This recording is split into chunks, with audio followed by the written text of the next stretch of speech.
The title of this poem is Survivor's Guilt. When I was 16, just a junior in high school, I wrote everyone that ever mattered to me a letter. Not because I wanted to commit suicide or because I thought the world was ending, but just in case. Just in case it was icy when I was driving down the highway and my car just decided to flip around and be the end of me, or just in case someone decided my fate for me. Survivor's guilt is defined as a mental condition that occurs when a person perceives themselves to have done wrong by surviving a traumatic event when others did not. I should have been there. I can see it. I'm wearing jeans. My shoes are laced. I would have just stopped at my locker.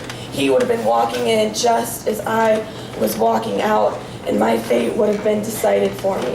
Survivor's guilt is so much more than I should have been there. It's looking at the cracks in my hands and knowing that I can't hold everyone up anymore.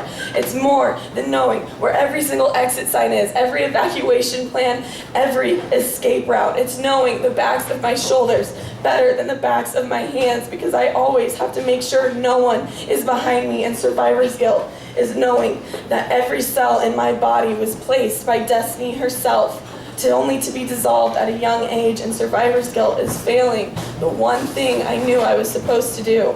It's looking in the mirror and wishing I didn't see my reflection back at me, because I am still breathing 448 days after they took their last. It's knowing I should have been holding the barrel of the gun between my teeth, but I didn't even hear the shots or the fire alarm or the sirens. What I got was nothing but bruises like icebergs and hands that won't stop shaking, and a soul that's missing parts of it that will not come back. And survivor's guilt is so much more than wishing I was there. It's wishing my words were stuck to the floor of that school instead of hers.